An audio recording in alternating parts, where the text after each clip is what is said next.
You often don't know how you got to your destination until you get to your destination. We've been misled to believe that dentistry, more specifically the dental business, has to be complicated. Dentistry can be simple, and dentistry should be simple. All right, everybody, welcome to another episode. This week, we're going to do a recap on my favorite event that we do at 3D Dentists, and that's our Mastermind.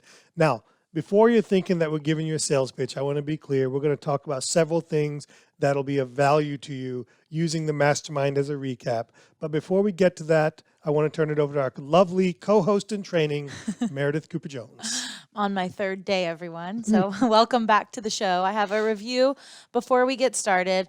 This one is 5 stars, great podcast.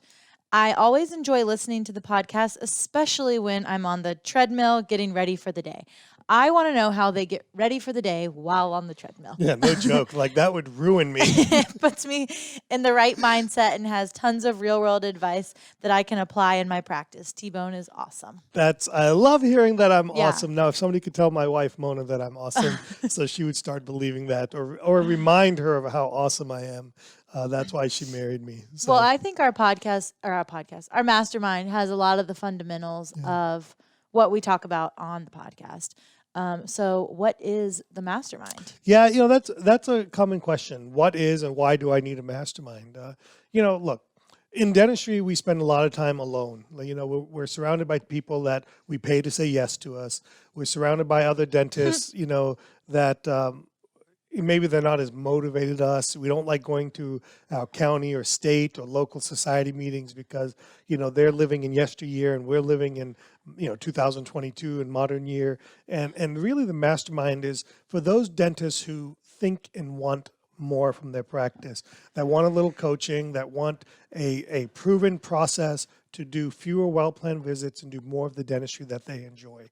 That's really what the Mastermind is. It's the opportunity, and right now the only opportunity that you get to work directly one-on-one with me on a monthly basis. And that to me is what the Mastermind's all about. It's magical. We stay at the retreat. You learn from so many different people. You learn from myself. You learn from Sully. You get monthly access to each of us. That's really what it's all about. And the Mastermind in the past has been for younger dentists, but we've opened up the Mastermind, and now it's really for practice owners at any stage of their career who are committed to making a difference in their practice. But Meredith, before we get going, what was your favorite thing about this past Mastermind? Yeah, well, since, like you said, now we've opened it up to all different ages. So before, everyone was pretty similar. Like we get toddlers now. Yeah, yeah.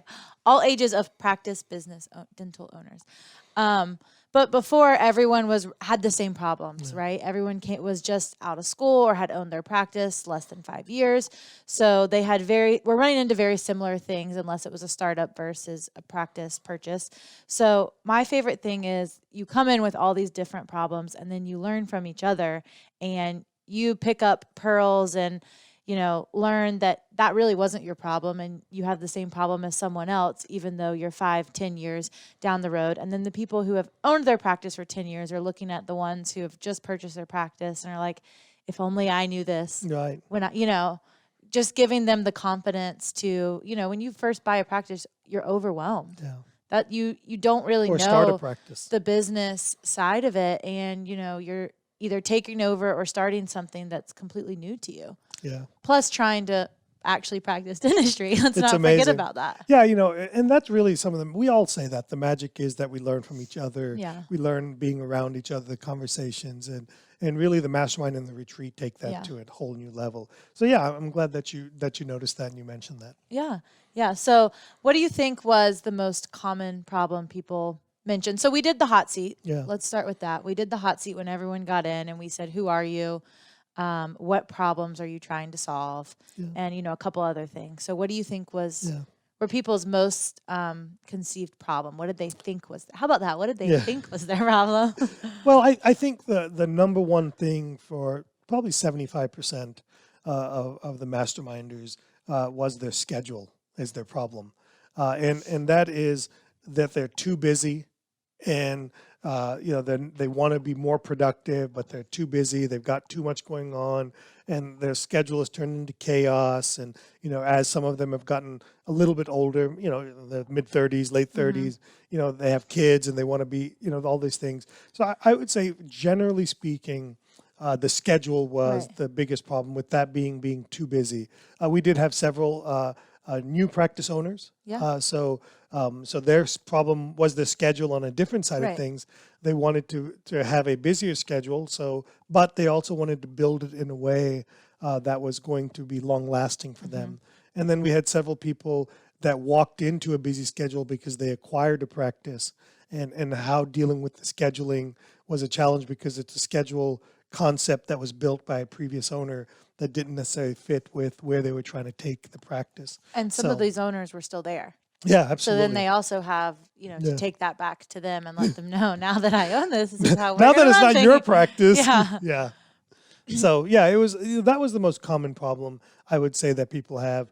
I'll argue it's the most common problem people have, whether they know it or not. It's their schedule, because the schedule dictates the type of dentistry you do. Your schedule dictates how productive you are. Your schedule dictates how you feel at the end of the day. Really your schedule is everything in your practice.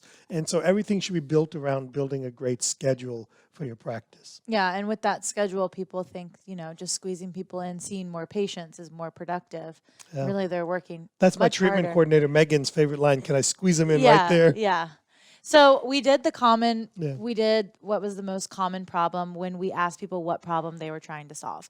By the end of the weekend, we had them set up their goals for months out and what they were trying, and weeks out and then months out, and what they were trying to set for their goals. And they realized that a lot of their problems they mentioned on the first night were the wrong problems. Yeah. That's not what goals they set for themselves. Do you want to talk about one Yeah. example that we have? Yeah, Allie was a great one, I think, is that on the, she wanted to implement photography first. That was her number one goal after the weekend. It's like, hey, I want to implement photography. It's going to help us diagnose better. It's going to help us do more of the dentistry we want. And, I kind of, I don't really give advice. I kind of ask lots of questions. Yeah. I get curious. And, I think the light bulb went off for her when I said, so Allie, when you show people these photographs and they say yes to more dentistry, where are you going to see these people? Yeah. And she's like, I really can't see them. So Yeah. I go, so what's that going to do to your team when they're taking these photographs and then you can't schedule them, or what that's going to do to you? She's like, it's going to dishearten them. I go, so how do we prevent that? Or how do we fix that problem? Yeah. She goes, well, we got to fix the schedule first. I got to Yeah. create space for them. And I think for her, that was a light bulb moment. Like, okay, we got to fix the schedule. And it kind of goes back to the most common problem.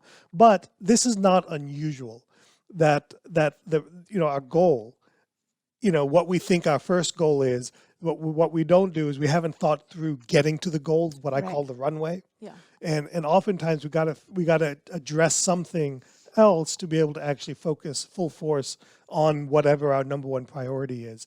And so for Allie, the first step is their whole practice in general is kind of getting that schedule organized and getting the chaos taken care of.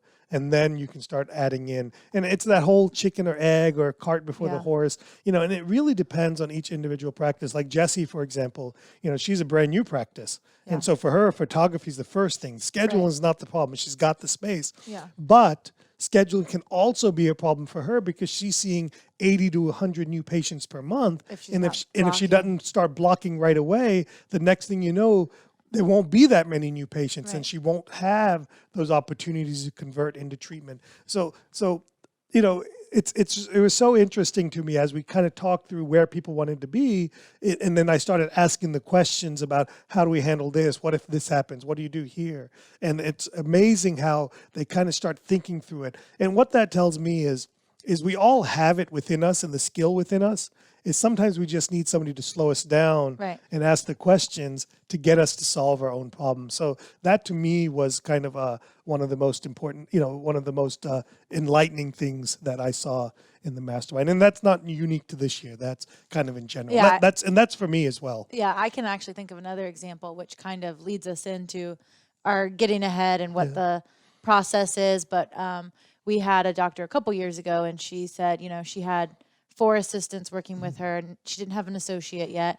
And she said, "Do I need an iTero? Should I get an iTero? I'm going to have everyone take impressions." Yeah. And I remember Sally saying, "Who's going to take these impressions and in what room?" Yeah. You know, so that went back to the schedule and that kind of thing. And then he said, you know, and first things first, you're not taking photos. Yeah. And so that kind of went into what you were going to say with the getting ahead of Yeah. the processes. It's so amazing how we're so like, we just want to see the newest shiny object, right? And, Yeah. and I, as an educator, I have to realize, and I have to really catch myself when I'm talking about what we're doing in our practice today. And I have to remind myself, are you willing to did what I did? You know, that was a new saying for me. Are you willing to did what I did? And you said it 100 times. 100%. And they loved it every time I said it, right? And the example you're talking about, we have a proven process to assist with diagnosis, to help diagnose more dentistry on less patients.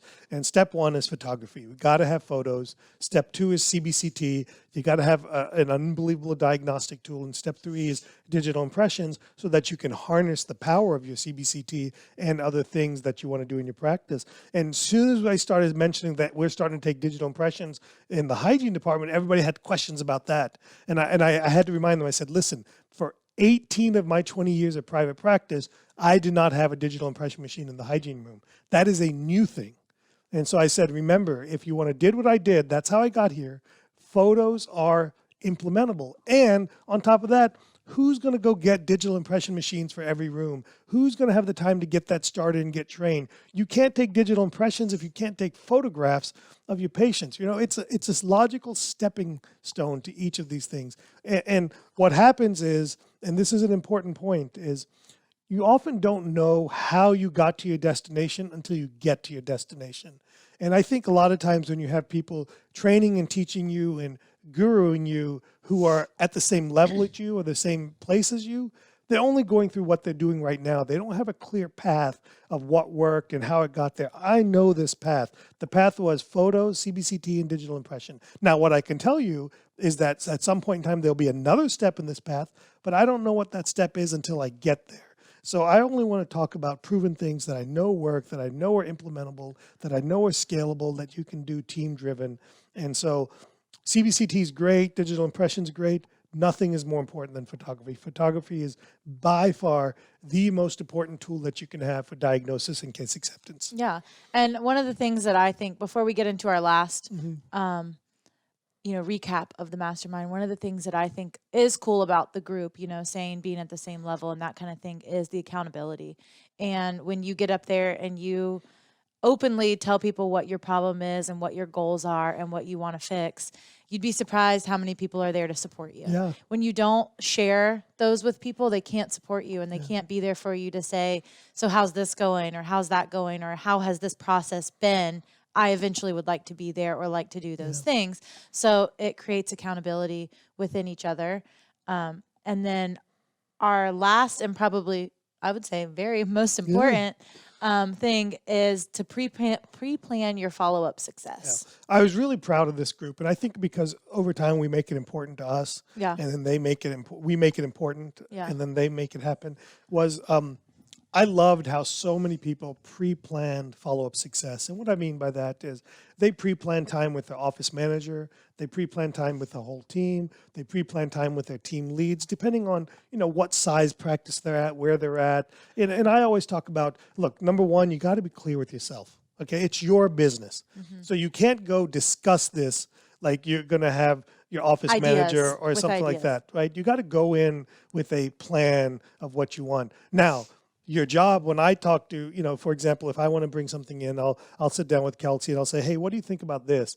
And I'll try to make it their own idea. But I know what I want to have accomplished, but we want to make it their idea. And so, so many people had this time booked out where they were going to go back and talk to the office manager and say, hey, these are the 3 things I want to work on. Which of these things do you think are going to have the most impact? Which of these things are we going to be able to get the team to buy into as quickly? You got to have somebody you got to have that person that's running with it in the practice, right? It can't just be the dentist. Yeah. The dentist has to have the office overall manager. vision.